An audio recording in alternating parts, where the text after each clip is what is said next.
तो कैसे हैं आप लोग? मुझे पता है कि पिछली वीडियो काफी ज्यादा लेट हो गई है ऑलरेडी चैनल के ऊपर, क्योंकि उस वीडियो की लेंथ हो गई थी 25 मिनट और उसको एडिट करने में काफी ज्यादा टाइम मुझे लग रहा है। इसके अलावा एक और वीडियो जो मैं सोच रहा था इस चैनल के ऊपर लाने की, वो वीडियो है जो पूरी जीत की सिचुएशन WXM के अंदर चली हुई है और उसके बारे में मेरे क्या व्यूज है। वैसे तो जो WXM का अकाउंट है वहां से अब ऑफिशियल स्टेटमेंट ही WXM की तरफ से आ चुकी है। WXM ने जीत, मंसूर और इसके अलावा गुरु और एक दो और काफी बड़े फिगर्स हैं उनको फायर कर ही दिया है। और इन सब के जो इंस्टाग्राम अकाउंट्स और बाकी जितने सोशल मीडिया हैंडल्स हैं उनके ऊपर भी ये चीज उन्होंने अपडेट कर दी है। लेकिन पता नहीं क्यों मुझे अभी भी ये पूरी तरीके से एक स्टोरी लाइन का पार्ट ही लग रहा है, क्योंकि आज का जो एपिसोड था WXM का, इसमें दो लोकर रूम्स इंट्रोड्यूस किए गए हैं, लोकर रूम ए और लोकर रूम बी। मुझे ऐसा लग रहा है कि ये जो पूरी स्टोरी लाइन है ये किसी तरीके से, जैसे हम WWE के अंदर ड्राफ्ट देखते हैं और रो और स्मैकडाउन दो अलग ब्रांड्स देखते हैं, उसी तरीके से ये WXM के अंदर जो स्प्लिट है लोकर रूम ए और लोकर रूम बी, इसकी तरफ ये स्टोरी लाइन हो सकता है लीड करे। हालांकि मुझे किसी भी तरीके की श्योरिटी या कोई भी अंदर की इंफॉर्मेशन इस बारे में नहीं है, लेकिन जीत और इतने बड़े बड़े फिगर्स का जिनके नाम अभी WXM से फायर होने की लिस्ट में आए हैं, मुझे सेंस बनाता हुआ लग नहीं रहा है। तो चलिए, ये तो थी पूरी जीत वाली सिचुएशन और इसी वीडियो के अंदर मैंने इसको एड्रेस कर दिया है। हो सकता है यहीं पर मैं जो जीत की तरफ से स्टेटमेंट आई है वो भी यहाँ पर इंक्लूड कर दूं। नमस्ते दोस्तों, आज मुझे आपको बहुत ज़रूरी सूचना देनी है। एक विजन को लेकर, एक ड्रीम को लेकर WXM स्टार्ट किया था। आज बड़ा दुख हो रहा है बताते हुए कि मुझे उस WXM से अलग होना पड़ रहा है, और इसके लिए किसी से कोई शिकायत नहीं है, कोई द्वेष नहीं है। बस ये सिर्फ एक बस हमारी विचारधारा अलग अलग थी, तो दो अलग अलग विचारधाराएं एक साथ नहीं चल सकती। और ये मैं WXM के बारे में बस आज आखिरी बार बात कर रहा हूँ। कोई मुझसे कुछ ना पूछे, ना ही कोई इंटरव्यू इसके बाद में दूंगा। ये मेरी आखिरी स्टेटमेंट है WXM को लेकर। और मैं सिर्फ आगे अब अपने अगले स्टेप के बारे में बात करूंगा, जो कि सेम ड्रीम है, सेम विजन है, सेम टारगेट है। इंडियन प्रोफेशनल रेसलिंग को ग्लोबल लेवल पर लेके जाना। वो मरते दम तक रहेगा, मरते दम तक उसके लिए कोशिश करता रहूँगा, और उसके लिए अगला स्टेप क्या होगा उससे मैं जल्दी ही आपको अपडेट करूँगा। धन्यवाद, जय हिंद।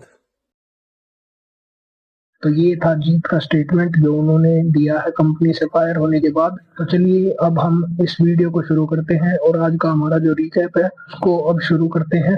एपिसोड को शुरू करने से पहले मैं आपसे ये पूछना चाहता हूँ कि क्या अभी भी आप इस टॉपिक के ऊपर कोई सेपरेट वीडियो चाहते हैं? अगर चाहते हैं तो कमेंट कर देना, वरना अब इस टॉपिक के ऊपर मैं सेपरेट वीडियो नहीं बनाऊंगा। तो चलिए आज का रिव्यू हम शुरू करते हैं। तो जिस तरीके का अटैक लास्ट वीक हमने राज के ऊपर देखा था, उसके बाद मैं आज के एपिसोड के लिए काफी ज्यादा एक्साइटेड था, क्योंकि लास्ट वीक के एपिसोड में काफी सारी चीजें एक साथ WXM के अंदर हो गई थी। उसी का फॉलो अप हमें आज के शो में देखने को मिलता है। सबसे पहले तो ये स्टोरी लाइन आगे प्रोग्रेस करती है जब हम देखते हैं राज का एक बैक स्टेज सेगमेंट, जहां पर डॉक्टर अनाउंस करते हैं कि उन्हें एक माइन्यूट सा फ्रैक्चर फेस करना पड़ा है, जिसकी वजह से वो अगला पेपर व्यू होने वाला है जिसमें first ever WXM heavyweight champion crown होगा, के अंदर राज अब कम्पीट नहीं कर पाएंगे और ये सेगमेंट यहीं पर खत्म हो जाता है। इसके बाद हम देखते हैं कि स्काइलर शो को ओपन करते हैं और वो राज द महाराजा को जिस तरीके से उन्होंने मिलकर इंजर्ड किया है उसको सेलिब्रेट करते हैं, जिस पर जीत यहाँ पर निकल कर आते हैं।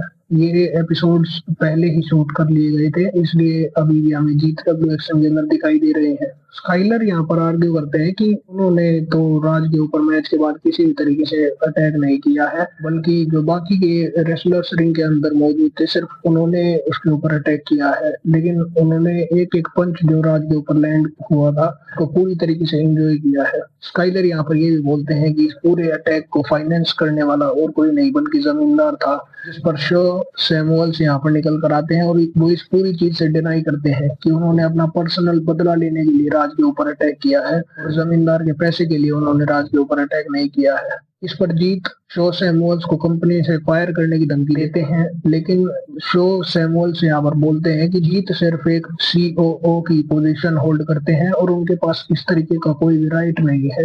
जिस तरीके से जीत WXM को छोड़कर गए हैं वो इसी स्टोरी लाइन से भी रिलेटेड हो सकता है कि राज जैसे की स्टोरी लाइन के अकॉर्डिंग अब इंजर्ड हो गए हैं क्योंकि जीत ने ही उन्हें रेसल करने की परमिशन दी थी। हो सकता है इसकी एज पनिशमेंट जीत को कंपनी से निकाला गया हो स्टोरी लाइन के according, but we can not say much about this.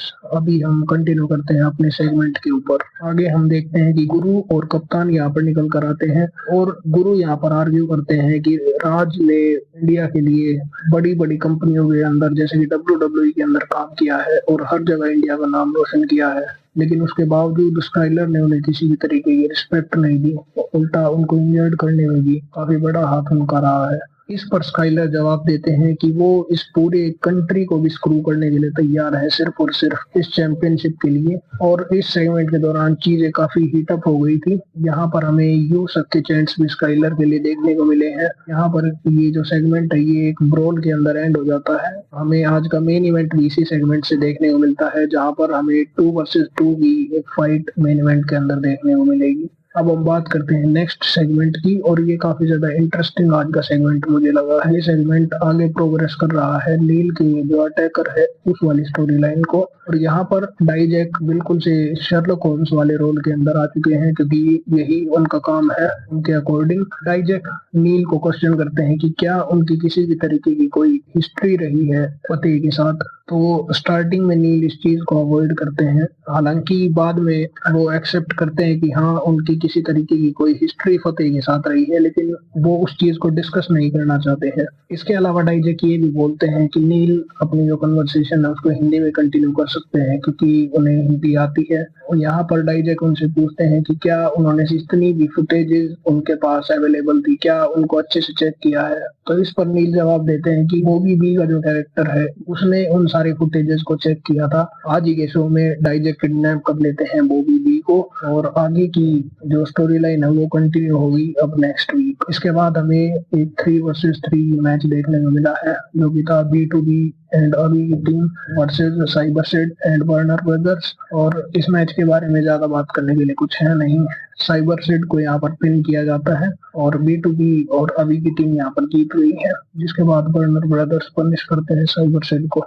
इसके बाद हम देखते हैं जीत और बॉबी बी का सेगमेंट जहां पर ये दोनों बात कर रहे हैं कि किस तरीके से लास्ट वीक जितने भी रेसलर्स ने राज के ऊपर अटैक किया है उनको किस तरीके से पनिश किया जाए। और जीत यहाँ पर चाहते थे कि इन सभी को फायर कर दिया जाए, लेकिन बॉबी बी यहाँ पर बोलते हैं कि इस तरीके से तो पूरा जो रोस्टर है वो ही खाली हो जाएगा। और यहाँ पर ये फाइनली डिसाइड करते हैं कि इन लोगों की 1 महीने की सैलरी यहाँ पर ये काट देंगे। और यहीं पर जो लोकर रूम A और B वाला जो कॉन्सेप्ट है यहाँ पर इंट्रोड्यूस कर दिया गया है WXM के अंदर। इसके बाद हमें Kevin Malik versus mystery opponent match देखने को मिलता है और जो उनके मिस्ट्री ओपोनेंट थे वो थे टोक्यो जीरो। टोक्यो जीरो का जो कैरेक्टर है वो काफी ज्यादा इंटरेस्टिंग था और ये फॉर्मर NXT सुपरस्टार भी रहे हैं। पूरे मैच के दौरान वो क्राउड के साथ इंटरेक्ट करने की कोशिश करते हैं और क्राउड भी उनको काफी ज्यादा पसंद कर रही थी। हालांकि JDD उन्हें कंट्रोल करने की कोशिश लगातार करते हैं। इस मैच के अंदर जीत होती है केविन मलिक की। और मैच के बाद एक फनी थिंग भी हमें देखने को मिलती है जहां पर केविन मलिक ऑफर करते हैं एक हैंडशेक,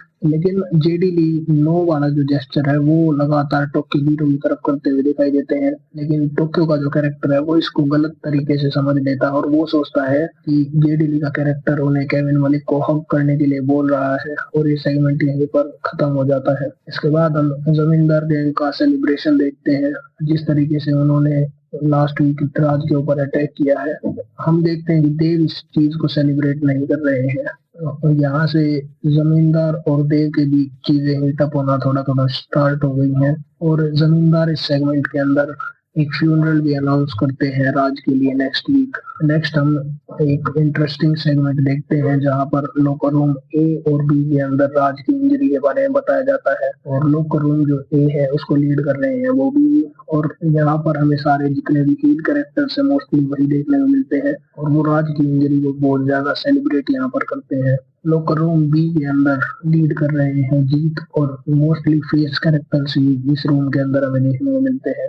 इस सेगमेंट के अंदर एक नई चीज हमें बताई जाती है कि राज का जो प्लेस है टूर्नामेंट के अंदर, उसे अब रिप्लेस किया जा रहा है। इन्हीं सभी रेसलर्स में से किसी को उनका जो स्पेस है वो दे दिया जाएगा। जिसके बाद हमें एक मैच देखने को मिलता है मिया योत्सुबा वर्सेस मीना स्मिथ, और मिया योत्सुबा यहाँ पर इंटरफेरेंस की वजह से इस मैच को जीत गई है। जिसके बाद हमें जे कनेक्शन का एक सेगमेंट देखने को मिलता है जहाँ पर एंथनी ग्रीन अभी भी इंजर्ड है, और हम उनके फेस है जो उनका ब्रोकन नोज है उसको काफी इजीली इस सेगमेंट के अंदर देख सकते हैं। इस सेगमेंट में हम जैक मॉरिस को आता हुआ देखते हैं जो कि काफी सारे दूसरे ब्रांड्स के अंदर टैग टीम पार्टनर रह चुके हैं एंथनी ग्रीन के, और वो अक्की को एक डाउनग्रेड की तरह से देखते हैं।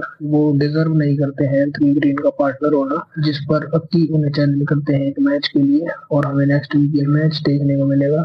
इसके अलावा नेक्स्ट वीक हमें Jack Sabre junior versus Venomous का मैच भी देखने को मिलेगा। अब हम बात करते हैं मेन इवेंट टैग मैच की, जहां पर गुरु और कप्तान फेस करते हैं शो सैमुअल्स और स्काइलर को, और ज्यादा कुछ इस मैच के बारे में बात करने के लिए है नहीं। इस मैच के अंदर गुरु टैप आउट कर देते हैं और शो सैमुअल्स और स्काइलर की टीम काफी इजीली इस मैच को जीत जाती है। इन दोनों के ही जो कैरेक्टर्स हैं उनको WXM धीरे धीरे एस्टेब्लिश करते हुए जा रही है, और यहाँ पर ये रिव्यू खत्म होता है। हम मिलते हैं नेक्स्ट हमारे रिव्यू के साथ नेक्स्ट वीक। तब तक के लिए बाय।